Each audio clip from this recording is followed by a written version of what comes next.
Just be out there talking to people, not necessarily networking to sell to the people in the room, but to the people that they know, to their network. Welcome to Unstoppable Podcast with Harry Sardinas, inspiring conversations with influential millionaires, investors, thought leaders, entrepreneurs who are making a massive difference with their innovative products and services, and sharing the challenges and wisdom of how they sold their first million. How would you like to achieve your first million? And today we have a special guest, Cathy, which is the founder of Cathy Composters and Cathy Laughter Club. Also, Cathy's Crowley Composters. So, Cathy, tell us, what are the 5 steps to make the first million? Okay. So kind of simple, but not easy, right? We got to just do the work. I would say first is it's important. First one is get clear on your idea. What is your idea? Maybe do a market survey to see if people want what you have. Next is to write a business plan so that you can, again, be more clear on your vision and the steps that you need to take. You can do the financial forecasting, which is a challenge when you haven't started your business yet. Right? It's just a guess. Exposure. Once you have your idea, you have your business plan, exposure is important. So people know that you're there. You might have a great idea, but if nobody knows you're there, then nobody's calling you. That's bad for business. Next is, or maybe not in this order, but to have a coach or a mentor, somebody who's been there before you, who can help guide the way and help you avoid the pitfalls so you can go faster. And the final one, it kind of goes, many of these go together, but networking. Just be out there talking to people, not necessarily networking to sell to the people in the room, but to the people that they know, to their network. Wow, that's an amazing tip. Thank you so much, Cathy. And let's talk about, because you are a serial entrepreneur. I see not one company, not 2, 3 companies. When I opened my first company, and I was opening the second one, the first one already took a lot of effort, energy, and build the brand and so on, and you have more than one. So tell us, number one, why you decide to become an entrepreneur in the first place. Are you a family entrepreneur? Do you read any book? What's the story? Why do you decide that was good idea to do something crazy and start your own business? Right. Yes. It's not for everybody. I got to say that you have to have a lot of motivation, and yes, it's totally not for everybody. Everybody wants to, but sounds good, but it's not for everybody, right? It sounds so good. I get to be my own boss. Yes, but you still need to do the work. I'm going to take the day today. Okay. Yes. Okay. I can No money's coming. Have a free time. Yeah. But if you don't do it before, you're never gonna see it. Yeah. So I don't come from a family of entrepreneurs. I had an idea. I'm located in Canada, just north of Toronto, Canada's largest city. And in 2002, our landfill closed. And although we're second largest country in the world, we couldn't find a place to site a new landfill. And we started to export our garbage to the United States. Can you imagine? Wow. How does it Wow. How is it possible? It's business. So we sent our trash to them, and we paid money for the privilege. Wow. That's almost 1,000 trucks a week, Harry. Can you imagine? Wow. And I had a solution. So I think an entrepreneur is somebody who has a solution for a problem, and you just set forth. That's what I did. And I'm so happy to talk about how people can avoid the pitfalls by having a little bit of preparation, because I didn't have that, but I'm still here 22 years in. Yeah. Still standing. But one thing, sorry to interrupt you. One thing is, okay, you saw the problem, yeah, and you had the idea how to solve it. But one thing is that a lot of people see problems and they have an idea how to solve it. Actually decided I'm gonna build the business out of this, and I'm going all in 100%. What was the final push? How were so confident that it was a market, or somebody told you Cathy, go for it. You're gonna be fine. Or I what? know A mentor, a coach. What happened? You it was just was happenstance. It was happenstance, Harry. by So accident, like same it, like me, same by by me. accident, for sure, by accident. I was working as a social worker and I got injured at work. I came home from work. There was an ad in the paper. It said, "Are you a woman? Do you have a business idea?" It was a 6-month course to write a business plan. Wow. Wow, I was already stressed at work. I wasn't very effective. I was injured. I said, "Oh my gosh, I got to do something." And that ad, I said, "Wow." I turned to my husband. I said, "I'm quitting my job. I'm taking this course. I'm Oh starting my a worm God. business." Wow. That, Wow. I mean, yeah, that's a great story. Let me tell you something. We're interviewing this podcast around now 500 plus multimillionaires, and a lot of people have revealed to me the same way that we most of us we start the business by accident. Okay, we saw a problem, we try a solution, we try to sell it, somebody bought it, that's it, we are in business. And now we need to learn a lot of things like tax, accounts, the law, a lot of new things that Insurance, I didn't even marketing. know that exist. I didn't know Right. these things existed when I started, right?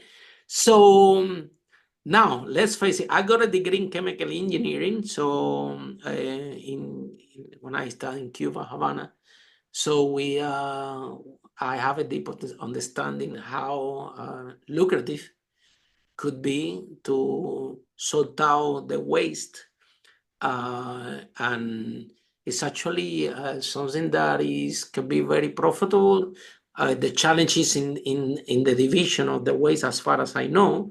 But if this is something that you can break through that path, the biocomposer is they can use for the plants as fertilizer. The plastic nowadays you can do a lot of products with recycling plastic and everything. The cardboard also.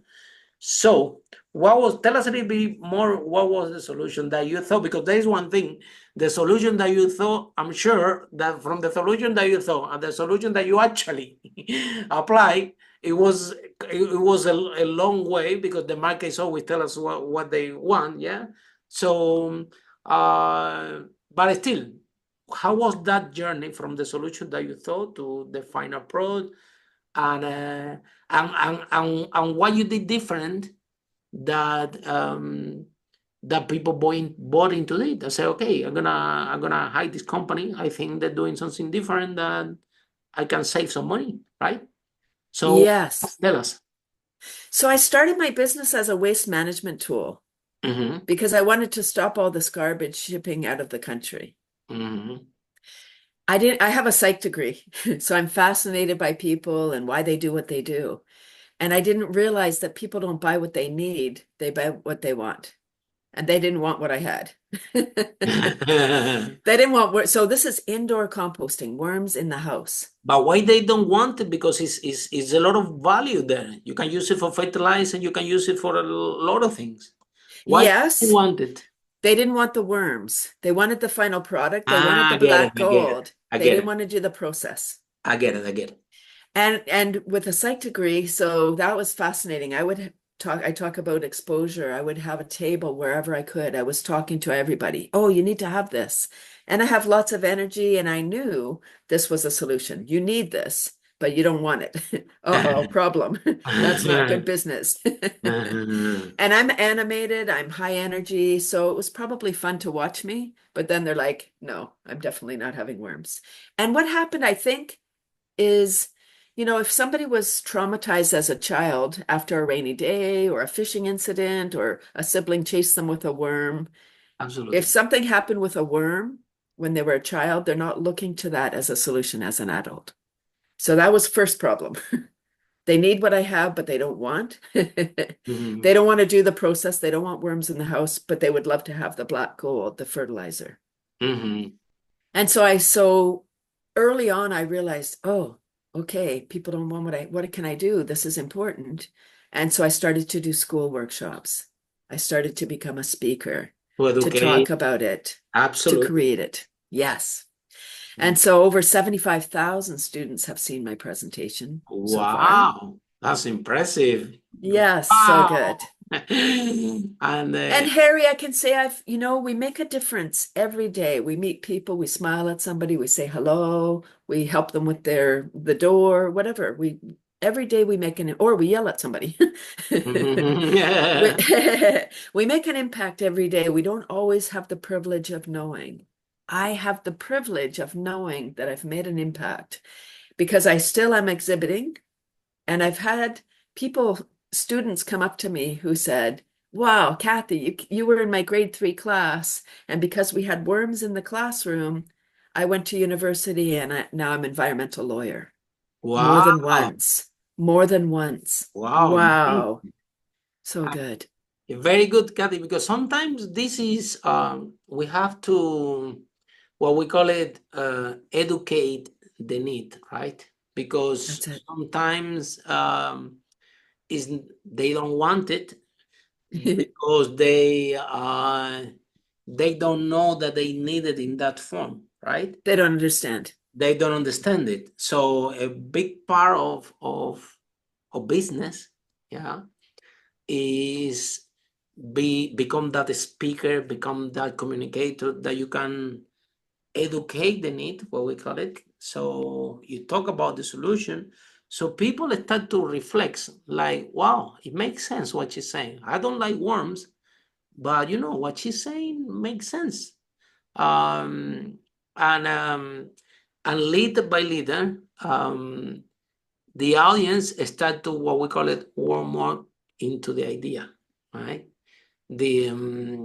So tell us, talking about that, I have trained, I had trained over 10,000 people on how to overcome the fear of public speaking in conference all over the world. And I think we reached over 1 million online when the COVID. Wow. So tell us how you overcome the fear of public speaking, because it's the biggest fear of that a human being have in the world.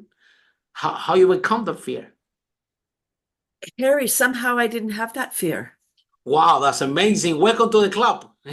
Somehow I didn't have that. Yeah, somehow.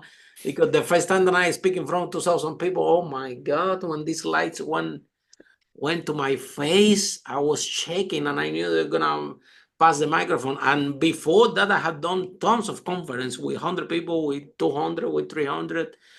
But the first time that they put me was in the National Civic Congress in 2016 here in London. And a lot of people spoke at that event, even Tony Robbins. And but when I went to that stage and that light, and I couldn't see anybody, and it was like 2,000 people, and the screens are so big, and I saw myself so huge. And they're gonna give me a microphone. I was like shaking, it was like 2 seconds. But so you didn't have that fear, right? Why do you think that came from? How where do you find the power? Were you very passionate about the product? Very passionate about the solution. That's it. I felt so strong about what I was offering that it was no problem for me to stand up there. And I mean, full disclosure, I'm trained in improv. Wow, very good. Right, I took an improv training, so when people that's so helpful for public speaker. Improv is a really great training. Absolutely. Because it's not planning.